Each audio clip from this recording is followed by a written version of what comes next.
pwedeng mawala yung paborito kong Bulletproof coffee. So, paano nga ba siya gawin? Sobrang dali lang niya.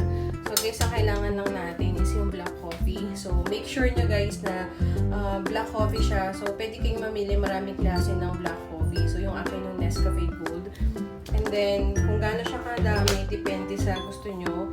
So, siguro sa akin, I'll try yung isang scoop or I'll make it 2. Dalawahin ko siya. Okay. And of course, ang gagamitin natin sugar, make sure na natural siya. Okay. So, yung akin guys, you can choose yung stevia. So, maraming klase ng mga low carb sweetener. So, yung sa akin yung stevia. So, nakasachet na siya or naka-stick. So, gagamitin ko 2 stick siya. Ready na siya for my coffee. So, make sure na natin na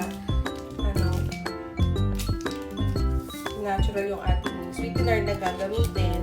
Kasi dapat low carb din siya. Hindi pwede yung ordinary sugar. So, maraming klase niyan. Pwede kayong mamili.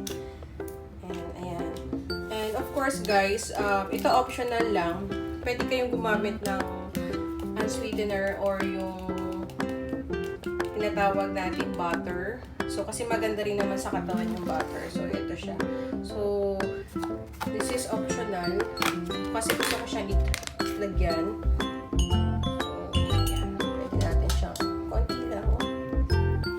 So, depende guys. So, pwede naman siyang kahit konti lang para meron ng touch of butter. So, maganda rin kasi yan.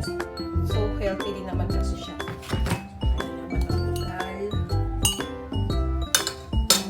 Of course, hindi mawawala yung ating milk or yung cream. So, make sure na 8 pieces siya or all-purpose cream. Okay, ito siya. So, you can choose, pwede siyang Magnolia, Nestle. So, ito lang kasi yung nakuha ko guys na from grocery. So, pwede nyo siyang, yung gaano kadami. So, pwedeng isang kutsara. Okay, isang kutsara siya. Pwede mo siyang gawing 2.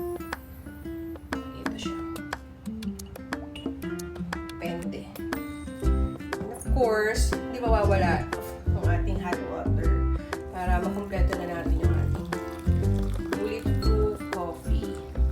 So, sobrang healthy nito guys. So, it will also boost your energy in the morning. So, hindi kayo manghihina dyan. So, shake or stir lang natin.